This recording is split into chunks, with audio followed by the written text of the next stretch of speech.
Welcome to Page to Picture. I'm your host, Kim. And I'm your host, Tiff, and today we are talking about the literary classic and movie adaptation, Little Women. But today we aren't the only women talking about this book and movie. We have a very special guest with us today. She is an author known for writing swoon-worthy contemporary romance, but don't let this swoon fool you. Her books do get a little spicy. She is the author of a Bluebird Sky series, including A Better Proposal, A Lucky Shot, and A Better Engagement. And her latest release, Love Between the Lines, a romance anthology, just came out earlier this year. Please join me in welcoming the amazing Ellory Douglas. Ellory, hi. Thank you so much for being on the podcast today. Thank you so much for having me. This is really exciting. We're very excited.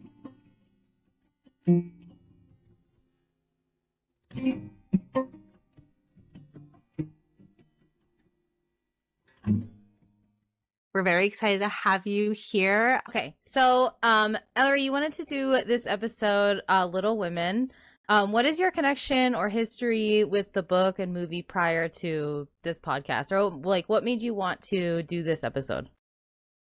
I wanted to do this episode because I I love the idea of the classics, seeing how things, they're written in a certain time, and then how do they apply in our current times, and what parts of it don't necessarily apply anymore. So I thought that would be a really interesting part of the conversation.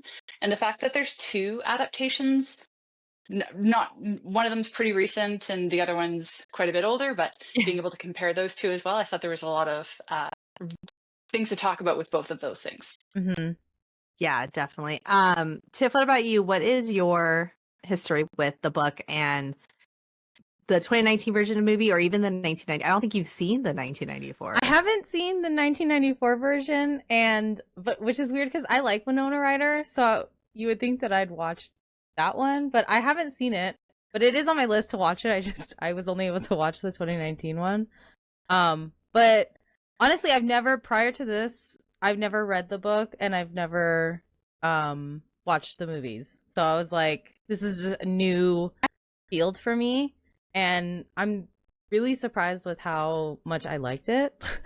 So, because I didn't read it in high school or anything like that. I asked my friend and she goes, I read it in high school, and I was like, we went to the same school. I did not read that. So I don't know, but I'm happy I read it and I watched it. So yeah, I don't remember reading it either, and if I did, it was like way back then. I just honestly can't remember it. So reading it for this podcast, I actually really enjoyed it, and I was like, this is a hefty long book. I was like, okay. I did the Audible, and it was like 12 hours. I was like, okay, let's do the Audible then. And then I had seen the 2019 version a couple years ago, and I just watched it on a whim, and I remember watching it and I was just like, okay, yeah, this is okay.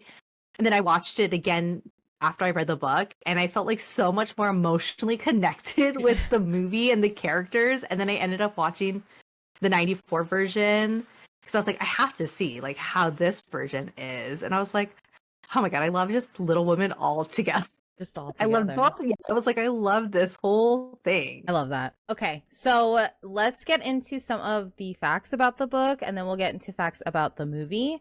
So the title is obviously Little Women. The author is Louisa May Alcott. The release date for this one, so part 1 was released in 1868, and then part 2 was released in 1869, which is like, for some reason when I read those dates, I'm like, it blows my mind that those came out in like the 1800s. Yeah. It's like, it's crazy. And now we're in 2025 and it's still like, people know what Little Women, like, if they don't know the book, they know the movie, or if they don't know the movie, they know the book. And so it's like, I don't know, it kind of blows my mind, but in a good way. The genre is coming of age, historical fiction, and classic. And then the tropes are family dynamics, sisterhood, growth and self-discovery, love triangles, sacrifice, and independence. And then, so this is the blurb for the book. Little Women follows the lives of 4 March sisters, Jo, Meg, Beth, and Amy, growing up in a Civil War-era Massachusetts. Raised by their mother, Marmee, while their father serves in the war, the sisters navigate their dreams, family bonds, and the challenges of transitioning from childhood to adulthood. Through love, loss, and personal growth, each sister learns to find her own path while staying true to her values. Yep. Okay, so facts about the movie. So the title is Little Woman. It was directed by Greta Gerwig. Release date was December 25th, 2019. And it's actually funny because Tiff and I were just saying, like, is Little Women a Christmas movie? Like a Christmas, because I was like, it's very Christmas themed. There's And then Christmas themes in it.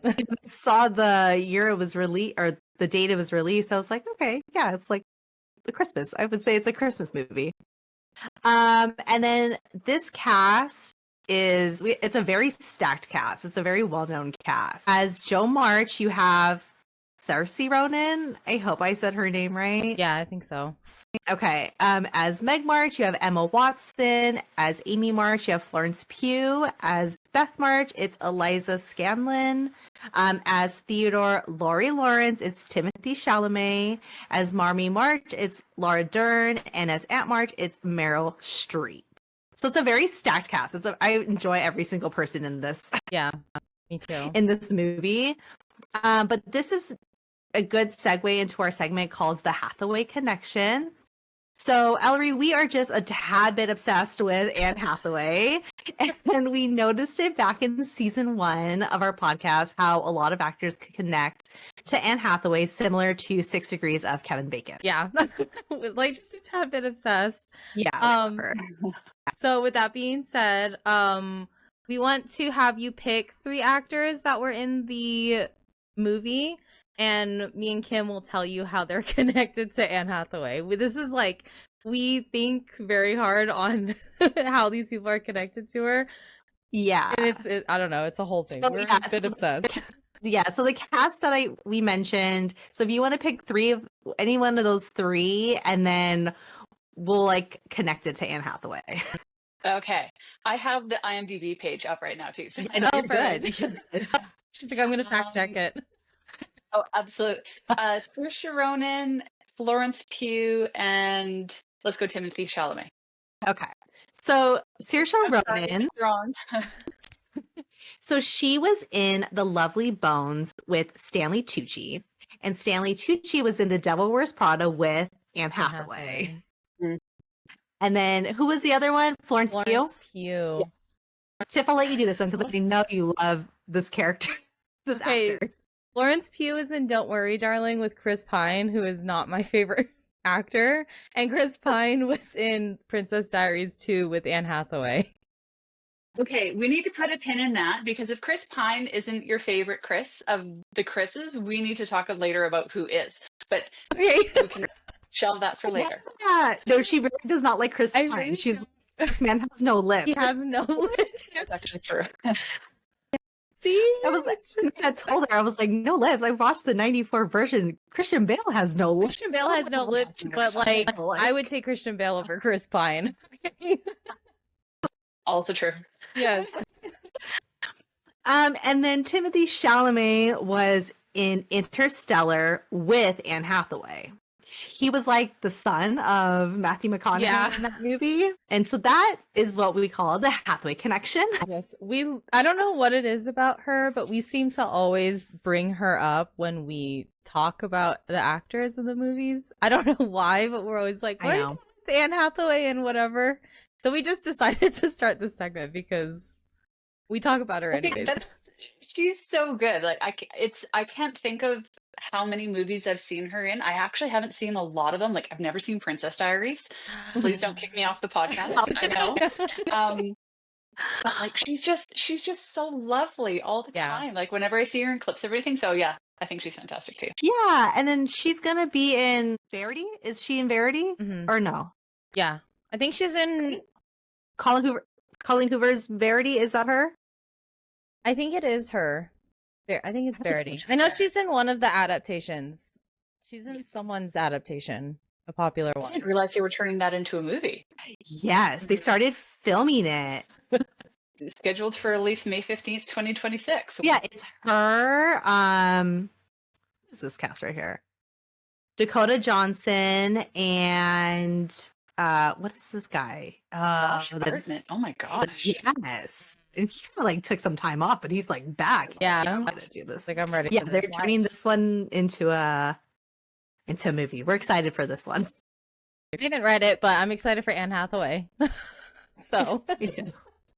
So let's get into this hefty book. And I'm curious, Ellory, as an author, why do you think this book is such a literary classic that like to this day, like people know Little Women? Because I feel like a lot of people know either whether it's the book or the movies, but it's part of that like literally classic. So when you go to stores, it's up there with like Pride and Prejudice and like Great Gatsby. It's just like there. So like what do you think makes it that a classic? I think even just with some of the tropes that you had listed off the top, I think those are some of the reasons, like that coming of age story. It was in a really iconic time during America's history. So there's that connection there. I think that unlike a lot of coming of age stories, it centers around women, the girls in the story, which a lot of the times they'll focus on male characters instead, like Huckleberry Finn comes to mind. So I think there's some of those things that people can really connect to, and the characters are all like they all have their strengths and they all have their weaknesses, but like they're all flawed. Like I was listening to the book and I was like, every single one of them, I was like, this is terrible behavior. And then a couple pages later, it would be like, this is really lovely behavior. So it's like really complex in the storytelling.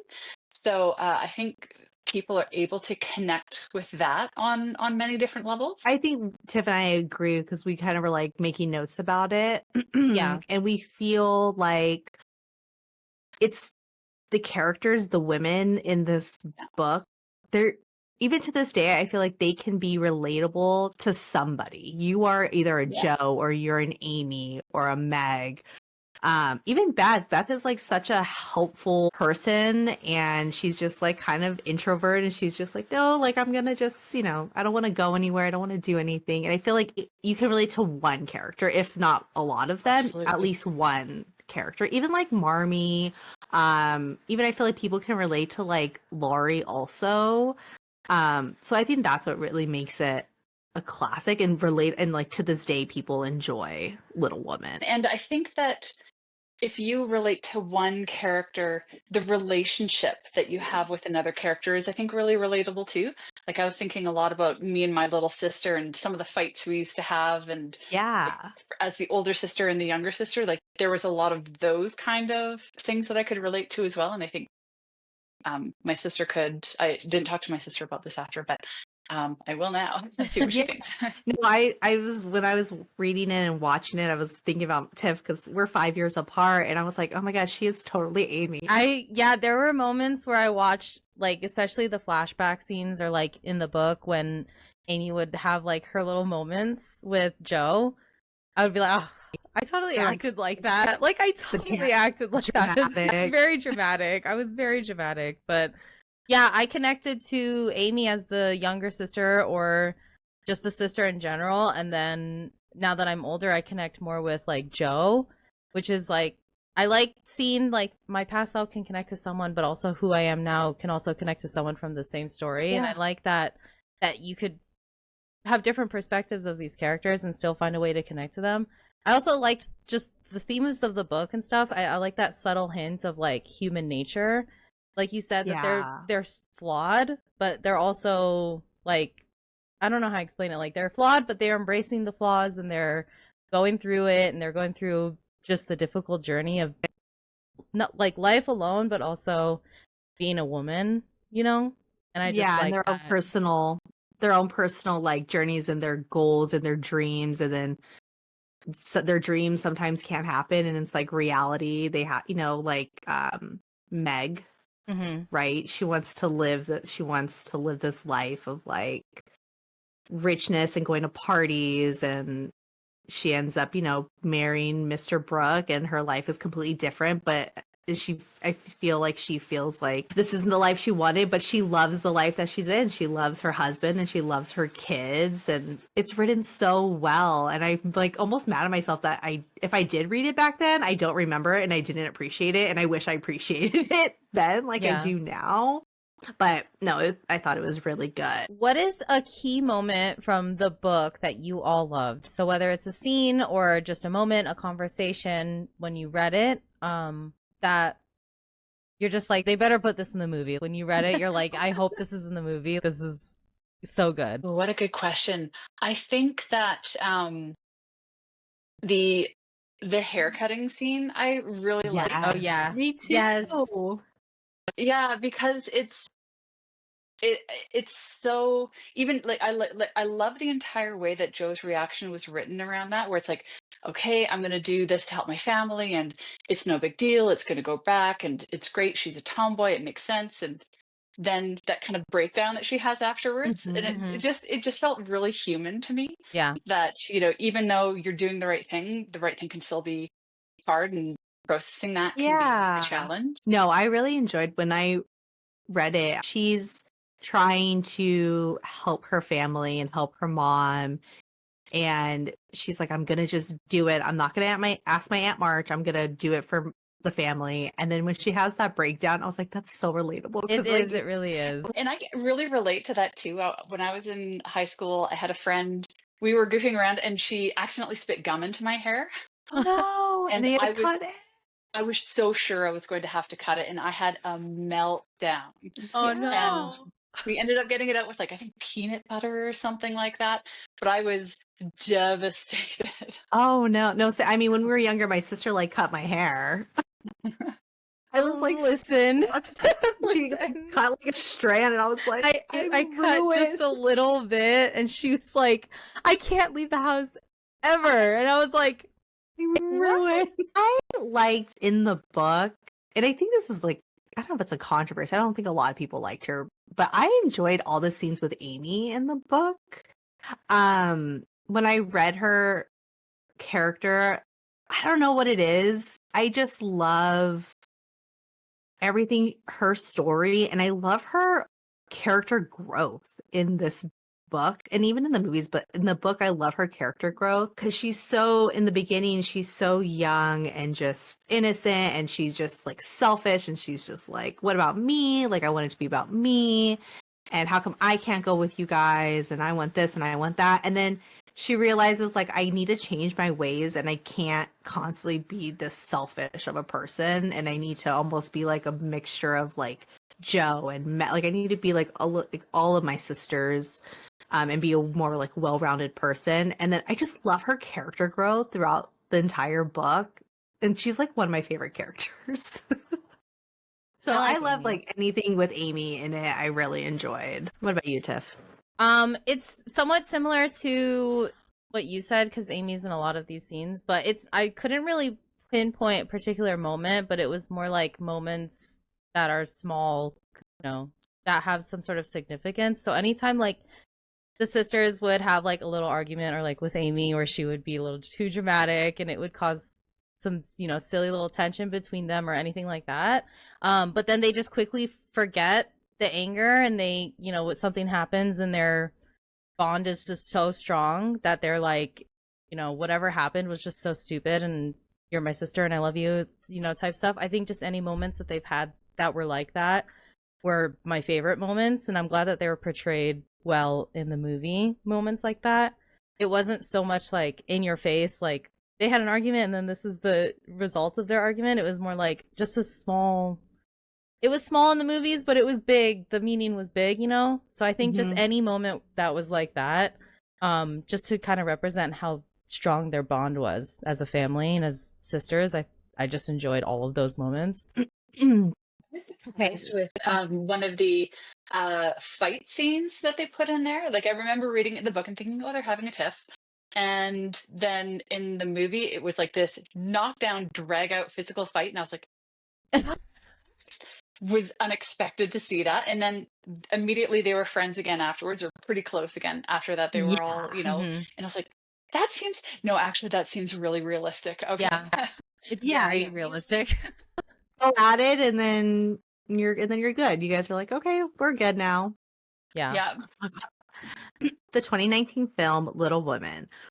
Do we agree with this casting? How do you guys feel the characters or the actors did bring these characters to life? So, Ellory, I know you did a live yesterday, and you're like, the character Laurie, you're like, we have to talk about it.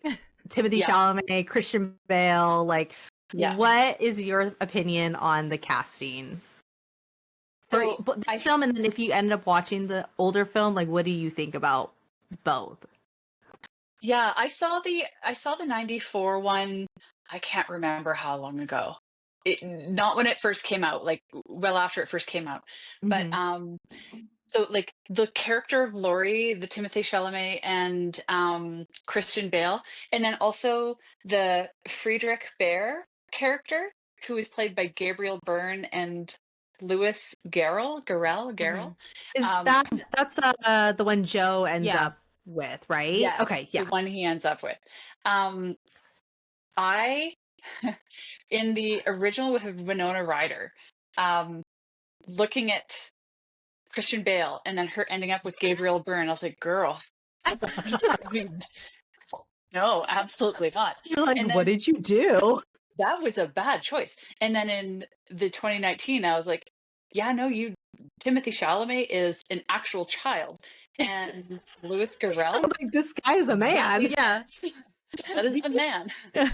So, but with the Timothy Chalamet is like he's such a good actor, Yeah. and like I remember seeing him in Call Me by Your Name, and I was just blown away by how good he is, Yeah. and he brings such kind of like just a spoiled rich kid attitude to that Yeah. character that I didn't really pick up on in the book. So I thought as an adaptation choice that was really interesting.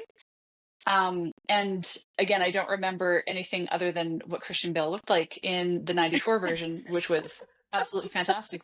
I don't remember that being the same way that character was played. Yeah, no, you're absolutely right. So after I watched the 2019, I was like, where can I watch the 94? I just want to see it. And so I found it, I was watching it, and I was like, oh, this is like completely different. Like Timothy Chalamet is very like his character of Laurie, like kind of like a spoiled, childish in this fantasy in his own head.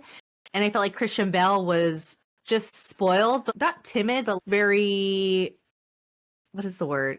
I don't know what the right introverted, like Reserved? he was very, yeah, reserved. Kind of giving me the Bridgerton era vibes back then. But no, I completely agree. It's totally two different. When I read the book, I felt like Timothy Chalamet's version matched the book really well because I did the audible and I could hear how Laurie was talking. Love it. So in certain scenes in the book, I felt Timothy Chalamet did a really good job portraying it. The scene where he sees Meg at the dance that she's at or whatever, and he's like, "This isn't you. What would Joe think?"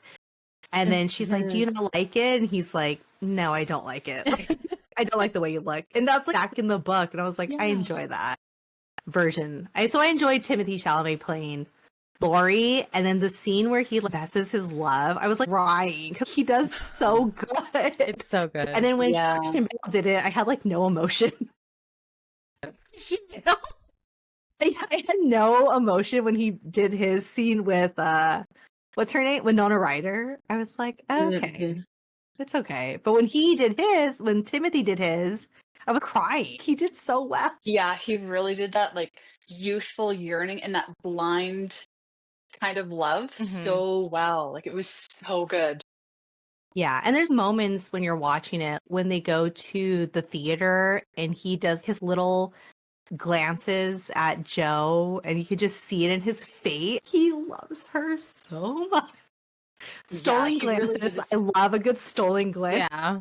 The stolen glances were perfect. Like I was watching for those. I was like, yes, yes, yes. Yeah. Yeah. And I think it helps too that Timothy Chalamet, and the actress who played Joe, they've been in so many films too. Like they're good friends. Mm-hmm. because they've been in films together, especially with Greta Gerwig. I think the chemistry just works so well with them together. Mm-hmm. Yeah. Yeah, like you can tell there's a lot of trust between those two characters, or the two actors. Yeah, I agree. What did you think, Tiff, about casting? I thought that the casting was perfect to a T, in my opinion. I don't know if it's because I'm a fan of all of these actors and actresses or what, but anything that Cersei, I said her name wrong, but it's fine. Anything that she's in, I love it. She portrays that strong, independent female like so well. Like she just like perfect. So I think she did Joe amazingly, and then Emma as Meg. I didn't really like Meg's character, but I think Emma Watson portrayed her character very well with that. I want this lifestyle, but I chose this lifestyle because of love and because I love my family and stuff, you know? I think that she did that well. And then Florence Pugh, I think, she did so well with Amy. The flashback scenes of her as, you know, younger Amy was like, it was like actually watching like a child on screen, but it's Florence Pugh. And then like seeing her, I feel like she grew up in in front of me watching this film. And then seeing her when she's you know, in Europe with Laurie, she's just a completely different person, but I can see the subtle hints of like her like still as a child, you know what I mean? The way that she did the film, the way that Greta did it was, I think, beautiful. So the flashbacks and then, you know, the present and then back again, and it just shows how different they are as adults, but how you can still see who they were as kids, if that makes sense. I don't know. I feel they all did amazing. And I used to not like Timothée Chalamet, but I have grown to love Timothée Chalamet, and I think he did great with Laurie, because Laurie portrayed that childlike love, that first love, because when you have that first love with someone, especially someone that you're friends with and you hang out with them all the time, you have that feeling of I could be with this person forever and I love them. But Jo has this idea of herself of, I'm not going to marry you because I am a person and I have my own ambitions, and you and I are just not going to fit because you're going to hold me back. She didn't say it, but I feel like that's how she felt. And then Laurie was heartbroken about it, and he was getting drunk at parties and stuff, and he realized that he loved Amy, and Amy was, I've loved you since the moment I met you. And that scene was just it was so small. It was such a small scene, that scene. I feel like that scene, but it was so good. Like the way they did it. So much emotion to Jo. And I've loved you forever. And then she just walks away, and I was like, that's right, girl. You tell him. I don't know. I thought it was great. It was so perfect. Like Florence Pugh can do no wrong in my mind. Like she is so good. She is so strong. I hated some of the things that young Amy did, even understanding why she was doing it at the time. But that scene, I honestly think that is one of the most impactful scenes in the movie. Yeah. That declaration between her and Laurie, just, I've loved you my whole life. And I was like, I know. Like, that one totally got me. You got me too. When he's just like, don't marry him, and you could right away, you could just see in her face, like she's trying not to break down, and she's like, don't do that. Like you have no right to do that. I loved it. And I love like, and it's a question that I feel like has been asked a lot. Do you guys think, in your opinion, that Laurie was right ending up with Amy, or do you think that Laurie should have ended up with Jo? Like, are you Laurie and Jo, or are you Laurie and Amy? I feel like I'm Laurie and Amy. Same. If I had to choose, I feel like Laurie could have been fine on his own with someone else, not in the March family. But if I had to choose a sister for him to be with, it would be Amy, because they both have that like childlike, like they're young at heart, you know? And I feel like they can keep that together. You know what I mean? Like they can be children together and be happy. You know what I mean? Like, you know. Yeah. And I feel like Jo needs someone that understands her and can challenge her.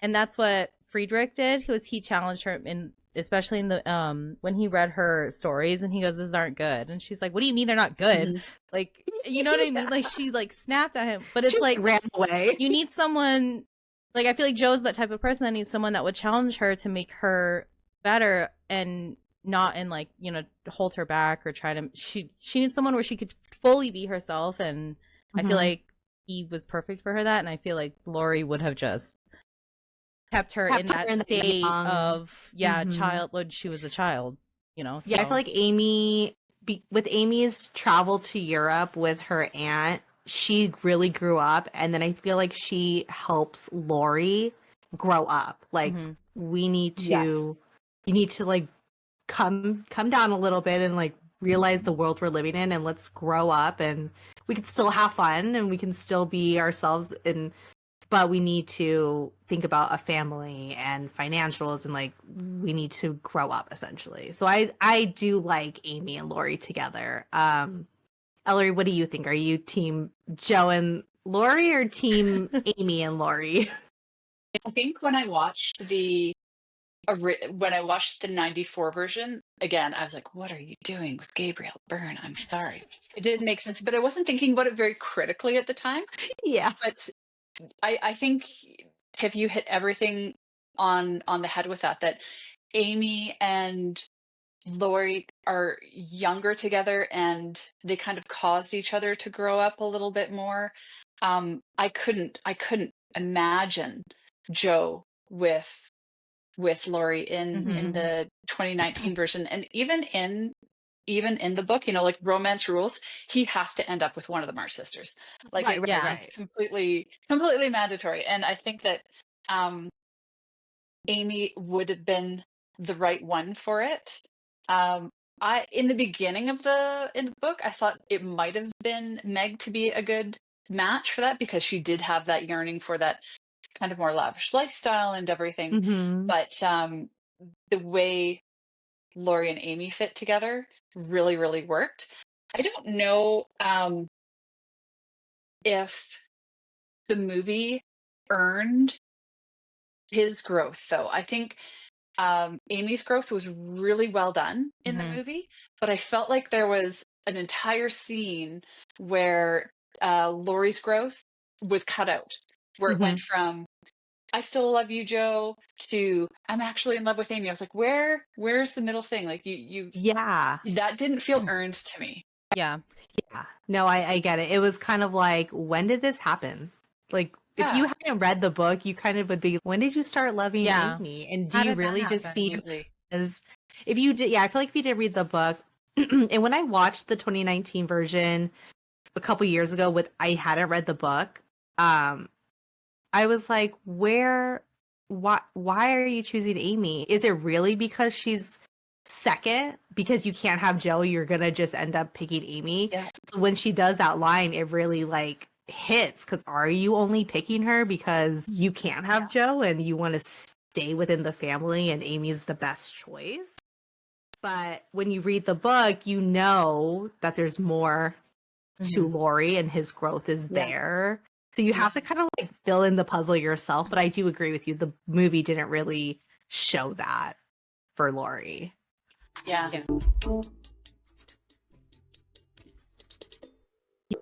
Hey everyone, if you're a romance reader or a fan of the classic novels that shaped the world of literature, you're going to love what we are sharing today.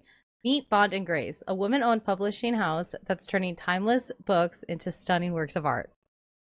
Their art novels take classic titles and transform them into oversized editions, pairing the original text with contemporary fine art and modern commentary. It's a beautiful tribute to the stories that shape literature, and a must-have for your collection. Whether you're into romance or other literary classics, these editions add rarity and elegance to any bookshelf. Plus, the artwork is available as original pieces and fine art prints, perfect for your home decor. Support Bond and Grace and explore their incredible collections by clicking the link in our link tree. Not only will you be supporting a fantastic women-owned business, but you'll also find something truly special for your bookshelf or home. Thanks for listening, and don't forget to check out Bond and Grace, where the classics meet modern art in the most beautiful way.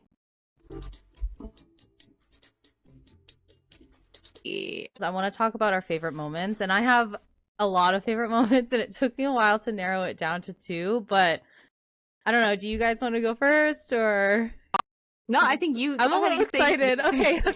I wrote down when I watched. Okay, so immediately after I finished reading, I was like, okay, I'm gonna watch the movie. So I literally turned the TV on, and I sat there, and I sat and watched it, the whole 2-hour movie, and Oh my god, I cried. My brain was absorbing everything, and I was like, this is perfect. So I loved two moments specifically. So when Amy and Laurie are in the art room, and Florence Pugh says, as a woman, there's no way for me to make my own money, not enough to earn a living or to support my family. And if I had my own money, which I don't, then that money would belong to my husband. The moment that we got married, if we had children, they would be his and not mine. And I thought that scene was so good because in the time of when the book was written, and like the era that they're in, like what she's saying is to the T, like perfect. And I feel like now in the age that we're in, that women are a lot more stronger now, and we are more vocal with how we are, and we're very much more independent. But I feel like we still like think of things like this, if that makes sense. Like it's not necessarily how it happens. Like I have my own money, I have my own money now, you know, like I can buy my own things, and you know, my kids are my kids too. But I feel like we have this idea of like women, and I think this movie alone specifically portrays that idea of like how women are and how they were back then and how we truly are as people. Yeah, I love that she commented on that. And then the second scene, which kind of goes hand in hand with what Amy said, I feel like was when Jo is talking to Marmee in the attic. And so she says, women, they have minds and they have souls as well as just hearts. And they've got ambition and they've got talent as well as just beauty. And I'm so sick of people saying that love is just all a woman is fit for. I'd rather be a free spinster and paddle my own canoe. And I love that because it kind of, if you take both of the scenes, both of them are very much true, and they both kind of go hand in hand together of like, you know, people see women as just, you know, we're just there, and then, but then you also have like, we have minds and we have ideas and we have goals and aspirations and stuff. And I just love the way that Greta Gerwig is such an amazing director when it comes to women. Like she does amazing. And I think that those scenes really like, I don't know, they stuck with me, especially Jo's scene. That's it. That's all I gotta say. I love it. When Jo was in the attic and talking to Marmee and, you know, realizing all these things, and that's when she's like, maybe I should be with Laurie. Like, do you think he would ask me again? And she just feels, I felt for her, and I was like, you'll be okay. You will be okay. You are a strong woman. You keep writing. Don't stop writing. Oh my God, please don't stop writing. And then she starts writing her Little Women book. And I was like, yes. Yeah. And then she had that moment of just constant writing. She's in that attic and she's just going for it. And I felt so inspired. She's amazing. I love Jo. I know. I love her too. I love that throughout the whole movie, you just felt she knew her purpose, right? This is what I want to do with my life. These are what my sisters want to do. Because even she was like, no, Meg's going to be an actress. Like, you're not, Mr. Brooke, who? You're not going to marry my sister. Get out of here. And I like how she has a brief moment of just, will anybody ever love? Will I find love? I had Mary. Should I have been with Laurie? Should I have settled with Laurie? Do you think he'll ask me again? And then when she finds out that Amy is with Laurie, she kind of is just like, okay, then I'm going to snap back and take care of myself and do what I want to do. And then she ends up finding love with this other guy, with the professor, which I love. I love this guy. I wish there was like more. Yeah. Absolutely. Yes, absolutely agree. There needed to be more of him. Yeah. Yeah. What was your favorite moment or scenes?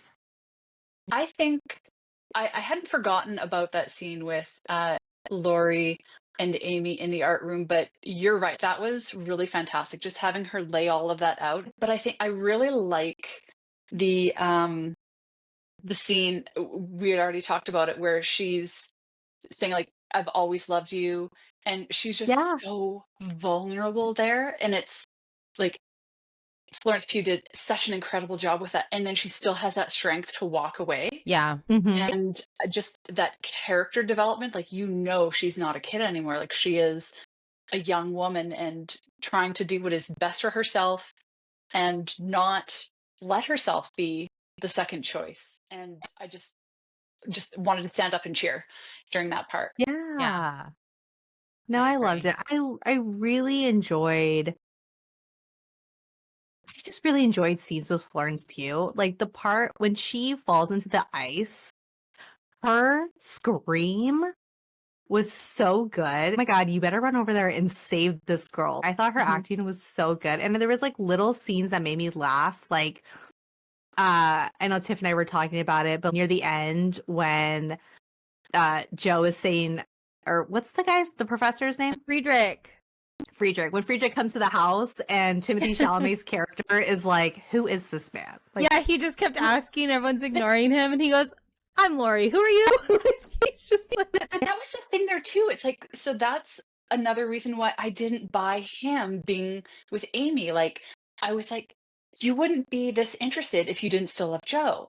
yeah. And so he would have been like curious, like neighborly Mhm. curious, brotherly curious, but he was like, sorry, who are you? Why are you on my territory? And I was like, I don't yeah. love how that's Yeah. being portrayed there. Because even So in the book too, there's like a scene where he talks to Amy and he's like, is this man supposed to marry Joe? He questions it to her and she's like, yeah, get off. Who cares? Leave it alone. Yeah. You're with Mhm. me now, so move on. If I was Amy, I'd be like kind of always worried that like Laurie would always still like just Yeah. Yes. I'd always be very like Yes. kind of worried. I also liked, and there was like another scene that I laughed in with Florence Pugh. It's when Meg like broke her or like sprained her ankle, and Amy's like, "I have small feet," Yeah. and then she's like making a mold of her foot. She goes, this is for Laurie. So he So knows he that I was have small so feet. small. Yeah. I I thought was that like, scene this was good. girl too. is so extra. She was really funny when she was outside of Laurie's house after Crying. her school. Yeah, and she goes, I don't know if you remember me, but you dropped my sister off at the party. She sprained her ankle. I can't do that. I have small feet, but I can't go back. And he's like, what? He's like, So cute. I know. he's like, "Are you okay, girl?" And she's like, "I'm Amy." Yeah. She's so cute. I was She like, was "Oh so my God." And it's funny because when I watched the 94 version, the one who plays Amy, younger Amy, is what's her name? Kristen Kristen Dunst? Kristen Dunst. Yeah. Yeah. And when I was watching it, because in my mind, okay, Florence Pugh played the same character throughout the whole movie. But when I was watching it, I was like, girl, you are way too young for Christian Bale. Like, how are you gonna, what is gonna happen? And then it's a different actress who plays like the older version of Amy. And I was like, oh, okay, that's what they ended up doing. Because when I was watching the whole beginning, I was like, this is a very little girl, and Christian Bale is a very grown person. Like, what are we gonna do? But then they had to change the actress. 70. Thank goodness they got a whole nother actress. I know. Yeah. Because even there were scenes they're standing next to each other, and as I'm watching it, I was like, how are they going to do that? I don't understand. And then it fast forwards, I'm like, oh, it's a whole different actress. Yeah, I was like, it's another actress. You're Okay, like, thank goodness. That's a good adaptive choice. Yeah. yeah, I was like, Claire Danes was in that movie. oh, That's right.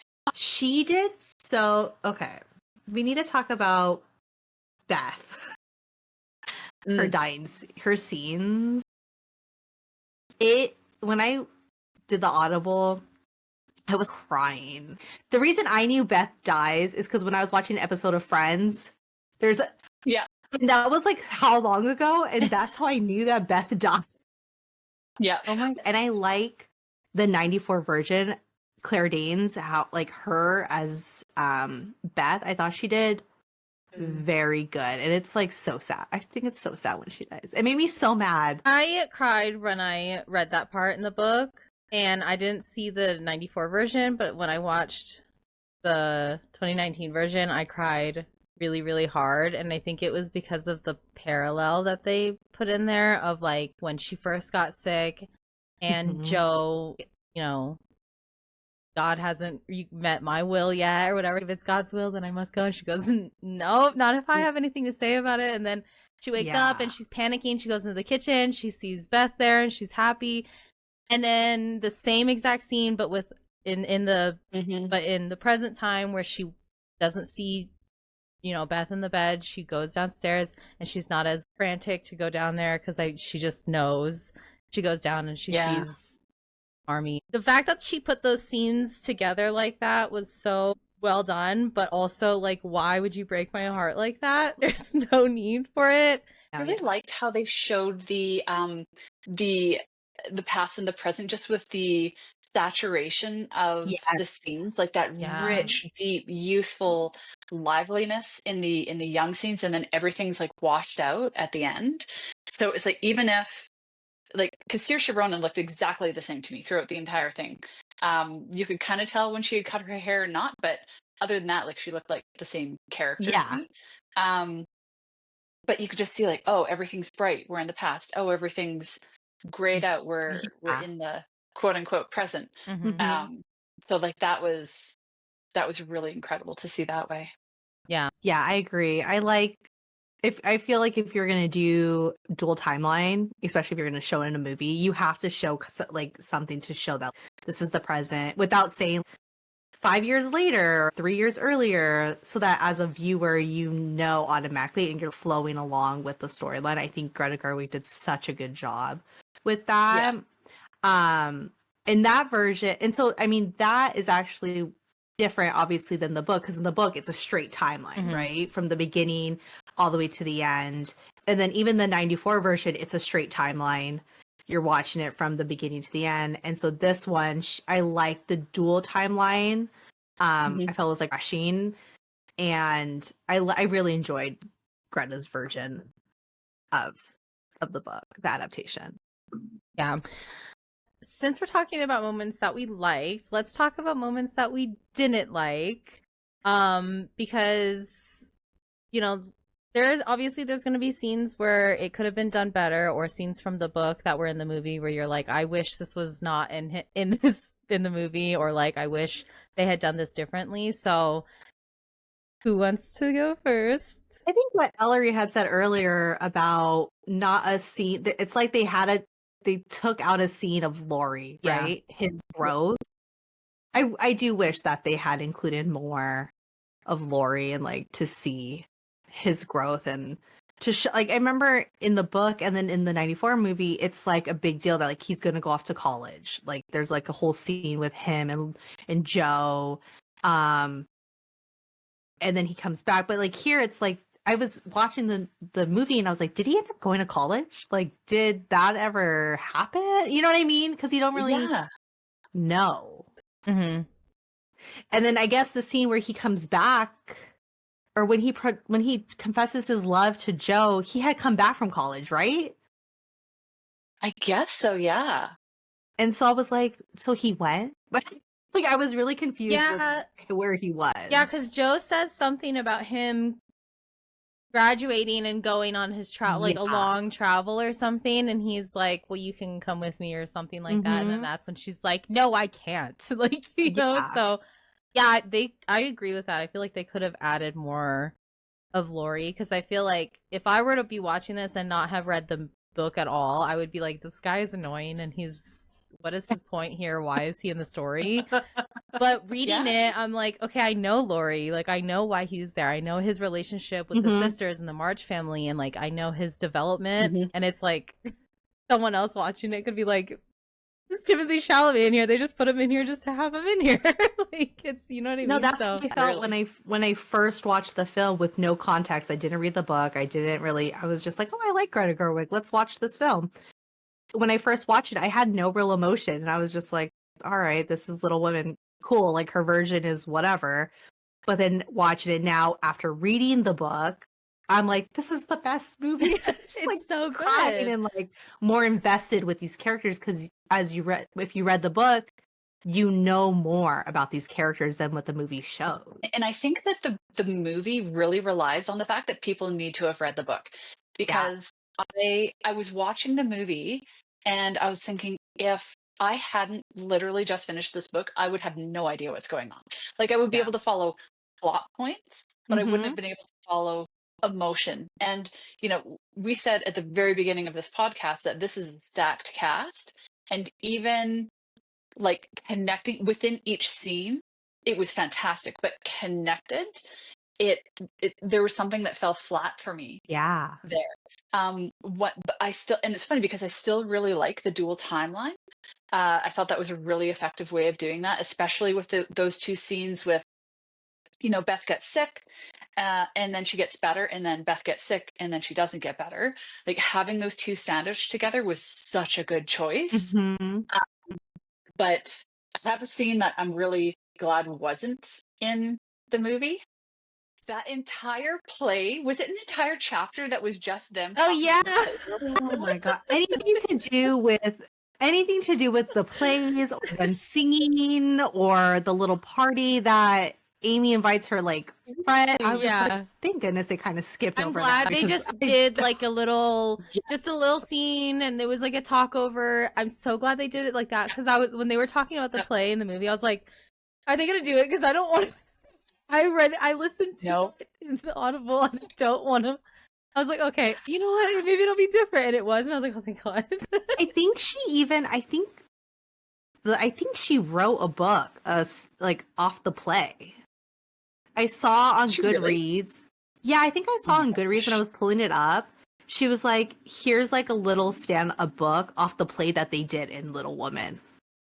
Oh, Okay, as somebody who wrote a quote unquote book into a book, I want to very much write that book from the Sirius Darker book that I put into a Lucky Shot. I Yeah. absolutely want to write that. I don't necessarily know if I would want to read the play that was in Little yeah. Women. I think it was enough in the It book. was enough Like, in the book. we get it. Yeah, Yeah. We get it. Yeah. yeah. I was very happy with when I was watching the film and I was like, oh my God, I can't really do the scene. I can't do like, please don't do the whole play. Like, and she And then they didn't. did. I was like, cool, this was good. Greta gets us. She gets it. Mhm. She's like, we're not Good editing this. Yeah, we're not. Yeah. I one of the scenes that I think they could have done differently was the one where Meg went to that party by herself, and she got all dressed up, and I don't know why, but that scene was just not like, I didn't care for it. I don't know if maybe she could have done something different, added more, because I remember that scene in the book, but when I watched it in the movie, like on TV, I was like, oh yeah, this is that More. scene. I don't know what they could have done differently, but I just wasn't drawn to it. I don't know why. I know that it showed a characteristic of Meg that's important, that she wanted to find love, and she wanted to find love in a certain like setting. And then the conversation that she had with Laurie obviously was important there too, because he's, what are you doing? I don't like what Mhm. you're wearing. What would Joe think and stuff? But I don't know. I feel that scene was just so dull for me. Like in my head when I read it, this is a great scene. This is cool.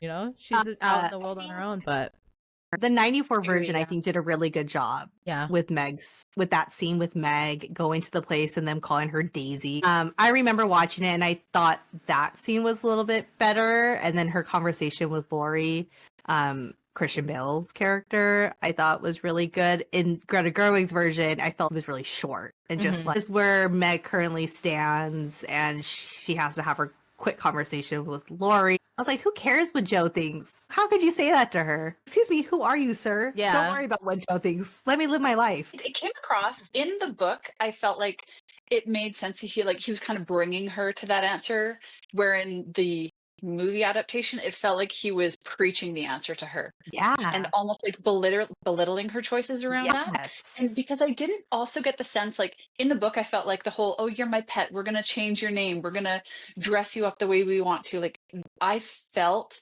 her being molded into something she wasn't Yeah. in the book, but I didn't get that sense in the movie. It felt like she was doing something fun and having a good time. And it's like, the way you're having fun is wrong. She's like, you're right. And I was like, oh, I don't love that. Yeah. And she's like, you don't like my dress? And he's just like, no. You don't look good. Yeah. I was It like, was sure. rushed.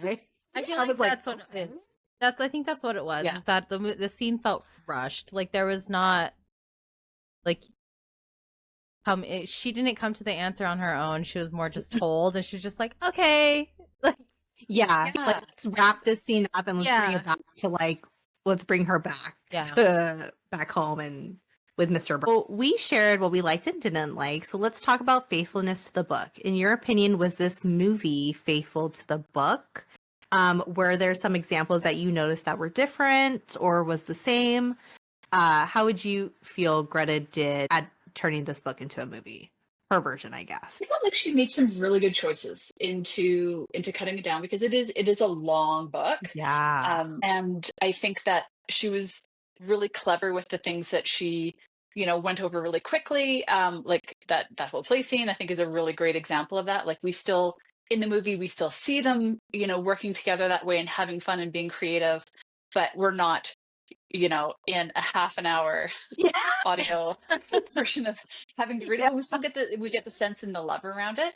And I think the tone of the movie really matched the books. Like, there's romance in it, but it's really a family movie first. And so I Mhm. think seeing that was really lovely, like that she was very, very true to that. Um, and I think some of the things, like, again, if there was a couple of extra minutes in the movie, I think that it would have been a little bit truer. Like the scene, I still think there's a missing scene with Laurie, Mhm. Mhm. where, like, we need to see that growth from him being a drunk in, it was at Paris that he was, Yeah. Yeah. Yeah. like, totally being drunk, and then, actually, you know what, I'm absolutely in love with you and you're the right choice for me. It's like, there was, I missed that connection piece. Like, that could have been a 5-minute scene. The whole Yeah. scene with Meg, and Laurie in that party, there could have been 1 minute of scenes of just, like, having some looks, like Mhm. looking downcast, looking worried, him kind of looking at her going, like, what are you doing? Like, I felt like there could have been a little bit more, but overall I thought it was done really well. Yeah. I agree. I thought the storytelling, I thought Greta did really well portraying this book into and turning it into a movie. I felt like she got the essence of the book, right? This is the plot of Little Women. And then I also think now, as we talk about it more, did she not really enter more information about Laurie? Because for somebody like Greta as a director, it's not really about the guy, it's about the women. Yeah, Like, yeah. let's focus on Joe and her feelings. But yeah, I feel like there's a little disconnect. Like in that scene where he's like professing his love to her and he's like, I gave up billiards or whatever for you. I feel like if you hadn't read the book, you'd be like, what? Yeah, like, what what did is he give up? You're still the same. What exactly did you give up? But if you read the book, you're like, no, he was a wild child. Like, Yeah. he did Yeah. whatever he wanted to do. I like the dual timeline. Mhm. When I was watching the 94 version, I was hoping it was a dual timeline because I really enjoyed it. But when I found out it was like straight from beginning to end, okay, we'll watch it. Because I'm like, no, I want to see parts of the end and I want to see them go back to the beginning and how they became where they are. So I really liked how she took that story and she kept it the same, but kind of modernized it for us. You know what I mean? We'll do the dual POV, but you're going to still get the essence of the original Little Women, the book. So I think she did really well. Yeah. I think that you can see the difference in storytelling between, 150-ish years ago versus now, where the book was written in a really of a saga style, where there's no like 3-act structure or 5-act structure. Mm-hmm. Whereas in movies now, like, you can almost time when the changes of the movie are going to happen, and we're kind of trained as moviegoers now to expect those things, and we just don't have that in a Mm-hmm. lot of these other adaptations. So it's like, still being able to bring us along as viewers, I thought was done really well. Yeah, same. What about you, Tiff? I agree with everything you guys said. Greta Gerwig, she can do no wrong in my eyes. I love everything that she does, the creativity and even just the subtle, the lighting to kind of help with that dual timeline Mm-hmm. was so well Yeah. done. And then when it came to it being accurate to the book, I thought it was really accurate. And then now that you guys are more talking about Laurie and the missing scene that we have, because I agree, we do have that missing disconnect between how did he get here? I'm thinking back at the Yeah. scenes that he's had before he portrays his love for Amy, in between the time from Joe to Amy. I'm thinking back Mhm. at it, and I wonder if she maybe didn't put it in there because if you think about it, he's in almost every scene with any Yeah. sister. And you can even if he's not talking or if he's just standing there, when Joe cut her hair and Marmee's about to leave, the Laurie is standing there with Mr. What's his face and his uncle or whoever. I can't even remember their names, but he's standing there. They're not speaking, but they're there, and he's witnessing these events of this family. And I think moments like that, it kind of shows, if you're paying attention to Timothée Chalamet, I think maybe you can see him change a bit, even with just the way he's looking at them. And I think the scene in the art room with Amy, when she's giving him that speech, I think if you're paying attention to his mannerism and the way he's, from when he walked into that room to when he walked out of that room, even his mannerism is different with the way he's standing and the way he's looking at her. That's the only connection that you could possibly have with, like, okay, he's understanding Amy more and he's understanding the roles of the world that they live in. And that might be what caused him to change. But even then, I don't know. I feel like they should have had a better... No, like in the movie, when I was watching Timothée Chalamet and you see the way he looks, Laurie looks at Joe, and you can just see that he loves her right away. And then when you fast forward to his time with Amy, I feel like you can kind of see in his mind, it's slowly coming together, his feelings for Amy. And he's kind of just, when she's like, can you take off my art? And he's doing it, and you could just kind of feel like, okay, Laurie, are you really trying to fall for her now? Is he realizing, oh my God, maybe I really like Amy? I don't know. That shot of just his hands unbuttoned. Yeah. That's a very intimate shot, and I think that adds the tone of intimacy that Laurie's starting to feel for Amy, and I think that's subtle, you know, this is how he turned into it. But then again, there's so much more to it, and I feel she could have added that in any of the simple conversations that they were having together, or even just a scene with him alone or something, anything like just anything else. The end with Laurie, when he goes up, when Laurie and Amy come back and Laurie goes to the attic to see Joe, and Joe had already written that letter and put it in the little mailbox, passing her love. And when he was like, oh, my wife, and she's your wife, and he's like, so that made me so mad, because if that was happening now, like, that would be a totally calculated dick move for a guy to be saying. It's like, oh, I'm sorry, did I say my wife? Yeah, I married your sister. Like, that would 1,000% be a knife stab. And I was like, I don't really get the sense that that's what they're trying to do with the scene. So either that or you're just dumb. So I didn't, like, I was like, oh, I hated that whole interaction. And then, like, I know that obviously the letter would still be in the little mailbox, but like, there's that part of you that wants to be gone, like, oh no, he already took it. I know. Yeah. It was that been so cool, like he had it. But you know, when he was my wife, and then he had a smirk, I was like, come on, dude. Like, and she's like, Teddy.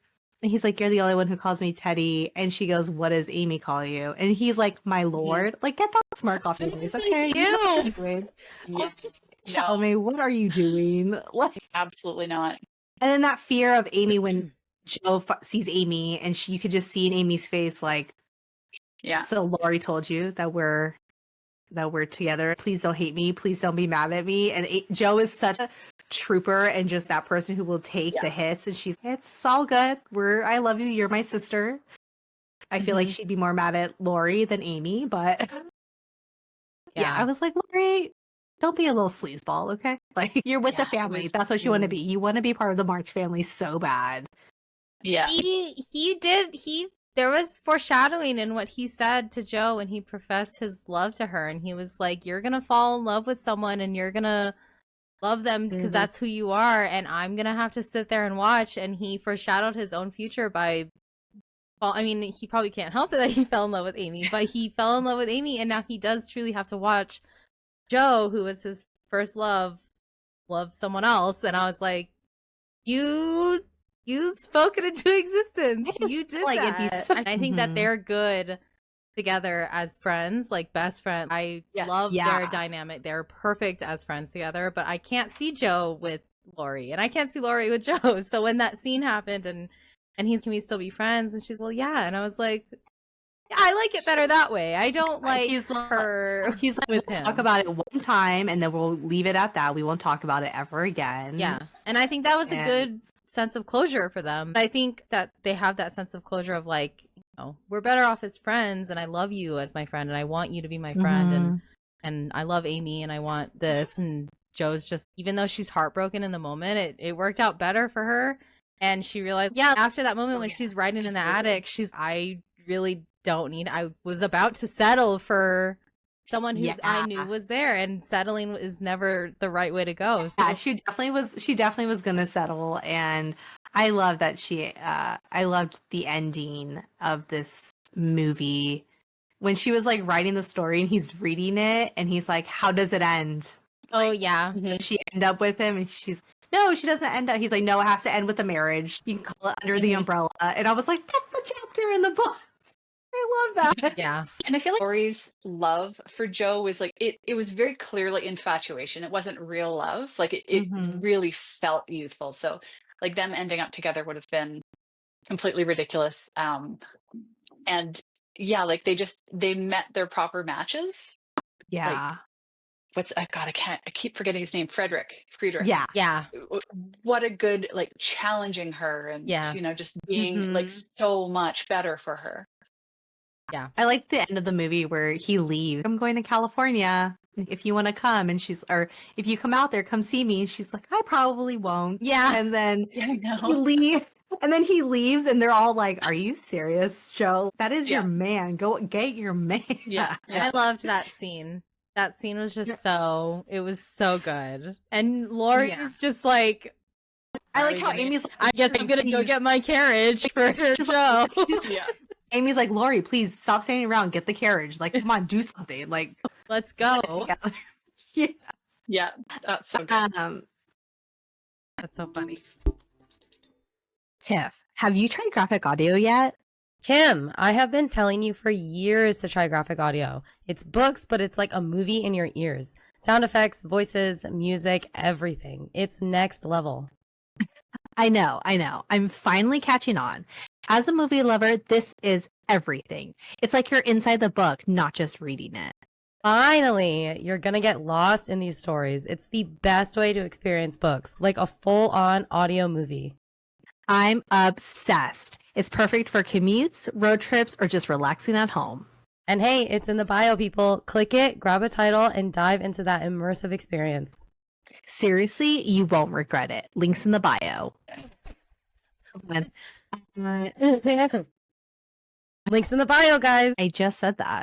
I know. I'm just that excited. Okay, so let's get into the ratings. So let's start with do you guys think that the book was better or do you think the movie was better? Either movie. I think the movie was better, only from, like, not to speak ill of a classic, but it's very much written of its time. Like I was, when I was reading it, I was like, my editor would kill me for making some of these choices.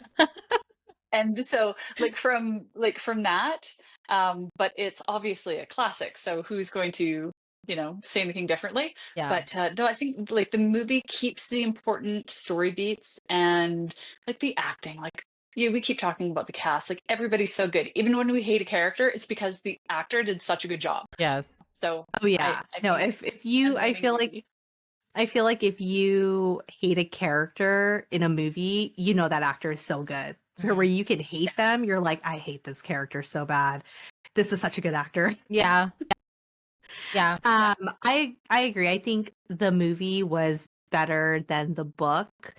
The book is a classic. I like that Greta did it because the latest version was the 1994 one, right? Prior, and then after that, nothing was done until Greta did it in 2019.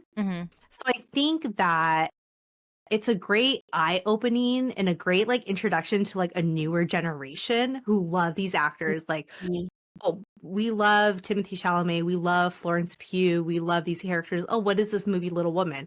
I think it's a great, like, let me for Greta to like introduce it to a new generation that maybe never read the book or has really no idea about Little Women.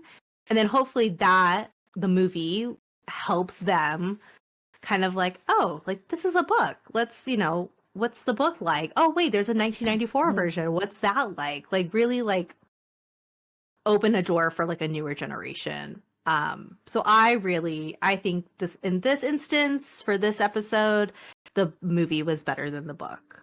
I'll probably watch the movie again. I don't think I'll ever pick up the book again because it's so hefty. Yeah. Just like I was like one time I'm good. But I'll definitely rewatch the movie. I think the movie was better, and I it's only because the book is something that I'm not used to reading. It's definitely in the time that it was published and sent out into the world, it's probably something I probably would have read if I lived in that time. But I liked it. I did enjoy it. I cried when I was listening to the book, and I cried watching the movie. But there's just something about Greta Gerwig, guys. I can't like she does her movies so beautifully, so I can't not like it. I loved it. And I was talking to a friend of mine too when I said I was reading the book, and she and I were DMing back and forth when I was reading it, and she had read Little Women to her daughters during the COVID shutdowns. So she's like, "This is a really good book for young people." And obviously, it's coming of age, but I think her daughters probably would have been like, I want to say 7 and 10. Oh wow. Yeah. So reading that to them, and she's like, the stories and the morals and the little bon mots that are in the book are just, they're so good for young people. Yeah. So how many stars would we give this book out of 5? Me, I would give this book, as much as like it's something that I wouldn't pick up, I would give it a 5 out of 5 because I think the plot, the morals of the story, and just the tone of it, and I think just the message that the story there's so many messages in this book.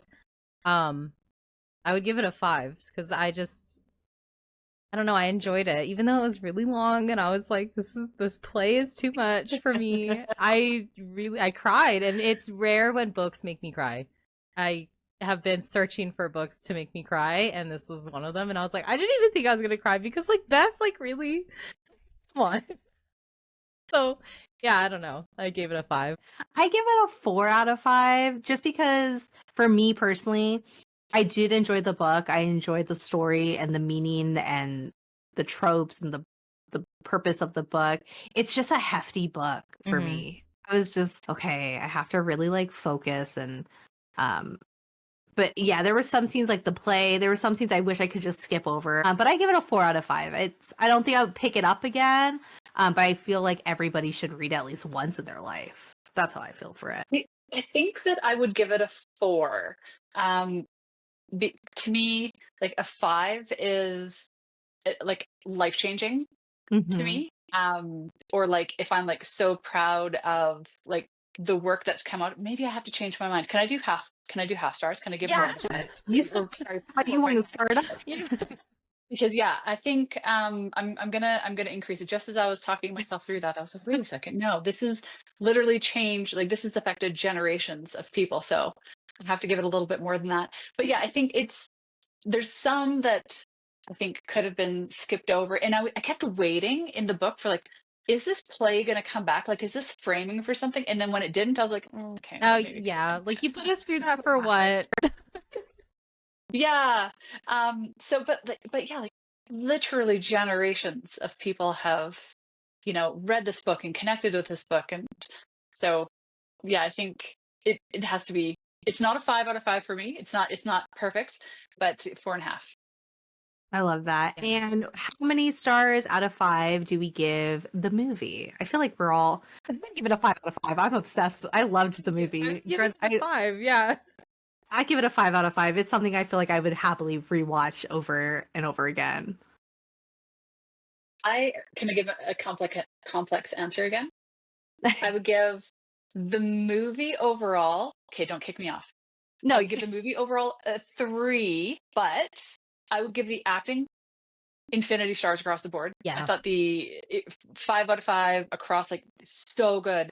And adaptation wise, I also want to give like 4.5, 5 stars out of 5. Like so many good adaptive choices. But again, I don't think if you hadn't read the book, the movie wouldn't impact me. I would look Yeah. at that and say, well, that was, 2 hours of my life that I spent watching some really great acting, and then I would never think about it again. But having read it and seeing them together, like they have to be a pair to me. So Yeah, yeah, I yeah. don't think I could give it a 5 You on know what? its I own agree. leg. I agree because okay, because I read it, I give it a 5 out of 5 because I love it. I love all the characters and connecting. Yeah. When I watched it by itself and I hadn't read the book, like I said, I was like, okay, I probably would have given it a 3 out of 5. So Yeah. I get what you're saying. 3 out of 5, maybe a 4 if you don't know the storyline, if you don't know about the book and you don't really care to. And I give it a 5 out of 5 if you know the character, if you've read the book, because I feel like you could like fill in the missing plots. It may be a Yes, little more yeah. work for you as a watcher, but if you really enjoyed the book, you can kind of fill it in, and overall it was good. So I get what you're saying. Yeah, I 'cause when I agree. first watched it when I first watched it without any context, I was like had no emotion, no connection, and I was like, this is okay, I guess. But then I watched it again, and I was like, no, I'm obsessed with it. I want to keep rewatching it. And when I rewatched it last night, and I was like trying to pay attention to different things. I love when I rewatch a movie, like when I watch a movie that I genuinely love. I love rewatching it, and then you notice different things that you didn't notice the first time. Yeah. So I think when I watch it, I'm gonna watch it again. I think I'm gonna pay more attention to Timothée Chalamet's character, like what Tiff was saying, Me and too. see if I can Yeah. see. Yeah, I wanna because see. I don't love Timothée Chalamet like that, but I do notice him quite a bit in the scenes, in the backgrounds of scenes, or even just he's brought up in conversations and scenes. So he is really in everything, but he's not the main character. But he's brought up and he's in there a lot. So I'm like, there's got to be a reason why she did that. Like why she put. I mean, obviously, like in the book, he's there a lot, but I feel like the Greta Gerwig put him in these scenes even without any dialogue was for a reason. There's a reason for Definitely gonna that. pay attention. I'm gonna rewatch it and see if I can pick anything up. Because when I was watching, I was not only paying attention to Timothée Chalamet, but I was paying attention to every character, even like Marmee and Hannah. Like you're trying to pay attention to everybody. So I think if I rewatch it, I'm gonna just try to focus on Timothée Chalamet and see if there's something that like I can re-pick up. Maybe I'll have different feelings, but I'm interested now. Yeah. I'm gonna rewatch it. If you see. Okay, so before we wrap up, we want to jump into our segment that we like to call the ARC Corner. So, Kim, do you want to explain what that is? Yeah. So the ARC Corner segment is where we highlight an author and their upcoming or their newest book. And we would be so honored to give this moment to you, Ellory, and to let us know like what you're currently working on, because your Bluebird Sky series is so good. Like I'm part of your street team and I'm like obsessed. I love your books. They're so I'm obsessed. So when you were like, I would love to be on here, I was like, oh my God. I told my husband, I was like, oh my God. I was like, do you remember these like bookmarks and stickers that I got? I was like, she's the one who's going to be coming on. I'm like, I'm so excited. I have to keep my composure. But we want to give this moment, this ARC Corner spotlight to you. And if you wanted to share anything you're working on, or if you want to talk about like your most recent release, we want to give this moment to you, just for you to let our listeners know what you have going on. Sure. I think so. My most recent release was actually with 5 other authors. So the Love Between the Lines anthology just came out at the end of January, and that's 6 short stories that we put together for a Valentine's Day release. And I think if you've read my story in that one, it's called The Handoff, and it's about a athletic training therapist, an athletic therapist in training who goes to work for an English Premiership rugby team and has an excellent time with one of the players on the Tiff, team. the rugby. I've never been interested in rugby, but I was like, oh, rugby players, the thick thighs. Hello. Okay. Yeah. Rugby thighs save lives. Yes. And if you've read that, you know that story is going to continue, where that will be an MMF story that Noah will join Griffin and Maisie, and that story is more or less outlined, but I'm not writing that one right now. I'm writing the final installment of the Bluebird Sky series right Mhm. now, which focuses on Nick's story. I'm so excited. He is it's funny actually. I wrote the first book, A Better Proposal, back in 2023. Oh my gosh, was it 22 or 23? I can't even remember anymore. What is time? And I was still in like I'd finished my first draft and I was still in edits, and I was like, I think Cass has a story in this. And so I was starting to write that at the same time, and Oh then I my was standing gosh. at work in I'd barely started A Lucky Shot. A Better Proposal wasn't published, and I'm looking in my fridge at work and it's like, is this entire trilogy Nick's story? Because it kind of occurred to me that Yeah. he has a lot of things to fix for himself. Mm-hmm. So I'm writing that right now, and I'm about halfway down the first draft. I've known how it's going to end for a very long time. It's just getting it on paper now. So I'm still hopeful that that one will be finished for the end of the year. It's still looking good. I'm not making 100% promises Yeah. at this point, but it's looking good. Oh my gosh, I love that. Do you mind, because I don't think Tiff has read your stories, but do you mind giving a quick blur or run through about what the series is about for those who haven't read it? Sure. I'm not sure if you can tell by my accent, but I am Canadian. Yes. And so it was important to me that I wanted to have my story set here in Canada. And so in the first story, we have Jill, who just is getting out of an abusive, toxic relationship Mhm. and has a chance to take a job across the country. And so she's like, yes, sign me up, get me away from my old life.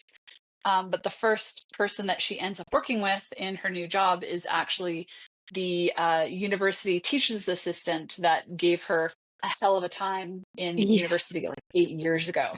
And guess what? They fall in love. Oh, I was like, so when he like shows up, and I was like, yes. When she first sees him, I was like, yes, I'm invested. Yeah, so Jill runs into Alex. He's got a startup and he's trying to get some government funding, and she's there to help him write a proposal because they've had a lot of proposals in the past, and so it's a better proposal. But she kind of gets friction with his best friend and business partner, who's Nick. Mm-hmm. And so I won't spoil what happens there, but Nick in that story is kind of dating Cass, stringing her along. They end up having a celebration dinner, and that's how we meet her. In the next book, A Lucky Shot, we follow her story, where she is a costume designer in film and television, and she goes on a girls' trip to Vancouver, runs into this totally hot guy, and they have a one-night stand. She ends up coming back to Calgary. He's staying in Vancouver, but he gets his screenplay picked up, and they're going to film it in Calgary because they needed a snowy setting for it. So they end up on the same film set. He's the director, she's the costume designer, and sparks fly there. Yeah. And, I love a good romance. In my opinion, there's a good conversation between Cass and Nick at the end of book 2, at the end of A Lucky Shot, which then kind of starts to set up what will happen in book 3. It's so good. So if you have to, you need to. It's so. I have to read. Right now, I'm in my like contemporary romance kind of era, so I've been trying to find a book to read that's would help me like get out of this like reading slump, because I've been in a reading slump for a couple of days. I'm gonna pick up your book because it sounds really good. So good. I would be I honored. love it. The second it's so book good. I want to read because I don't know what it is about the one night stand and then going to another place and then running into them again. It's like, I love those books, but I'm gonna read both of them so that way I can read the third one, because those sound really good. And it sounds like something. It sounds like something that will get me out of my reading slump for sure. I don't know, you know me, Tiff. Like, I'm all about it. Like, if a book can make me all giddy and kick my feet I and know. like slam my Kindle down, these are the books. I was just, it's so cute. I love. Oh, it's so good. I'm And then excited. Can Better you? Engagement is just literally a smut fest. It's just Jill and Alex having a really good time, and Connor getting what he deserves. The Oh evil yeah, it's ex-boyfriend from book one. oh my gosh, it's so good. Where can people find your books? Probably the best place is on Amazon, that you can get them there. The first two books aren't on Kindle Unlimited anymore, I don't think. A Better Engagement is, but there are a few indie bookstores around Canada and in the US that have them, like not a lot, but ask, they might want to carry them there, but easily Amazon's the place to get them for sure. Okay. Oh yeah, no, Perfect. for sure. I bought them. I was like, oh no, I love this book. I love these so much. They're so good.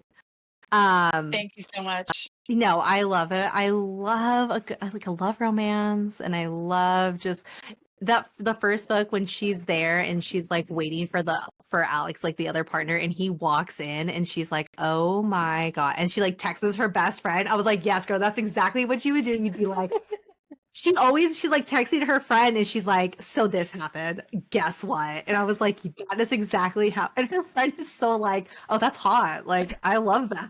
Yeah. That's I love that exactly for you. how it would be. Ellory, where can people find you on social media? Mostly active on Instagram, author Ellory Douglas. I'm on Threads a little bit, and TikTok I mostly lurk around. I'll post occasionally on there, but I'm I'm in a really deep rabbit hole for like all different kinds of bookstagram drama, or sorry, book talk drama, and Reddit threads. So I'm not terribly useful on TikTok right now. I could like No, live it's in a okay. Reddit thread for hours. Like I So fun. don't understand how So I bad.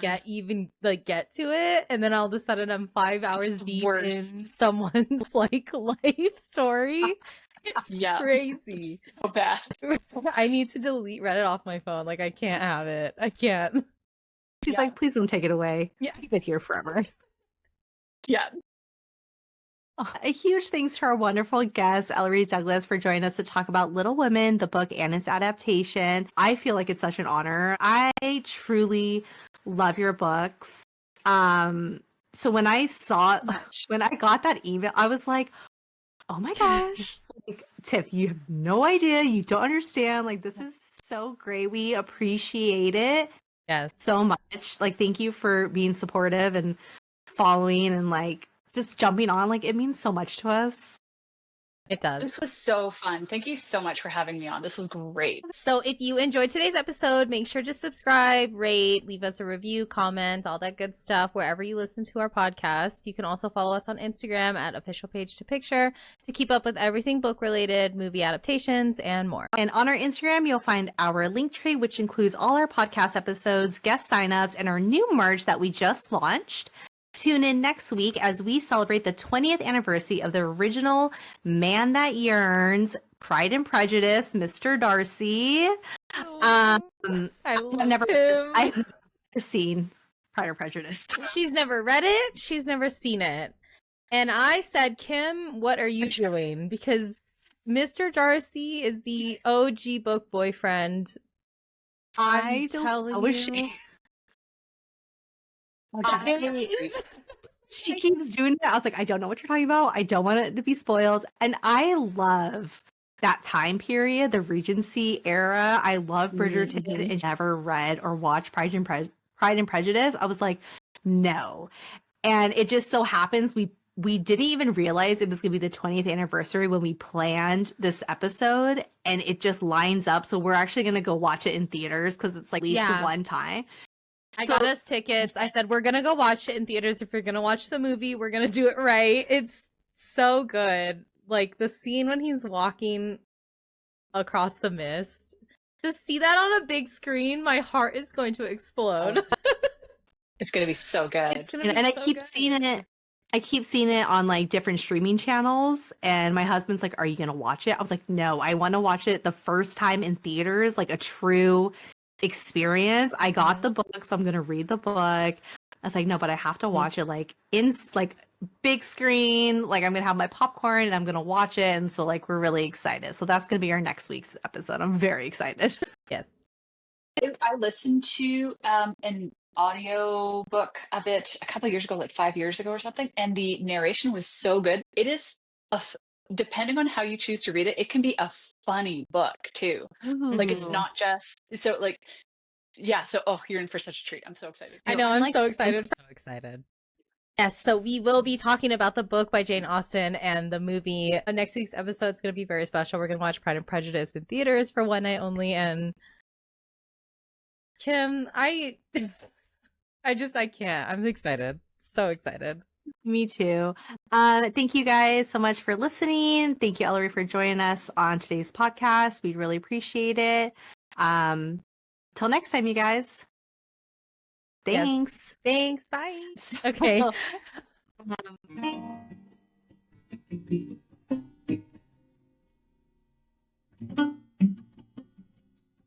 Um,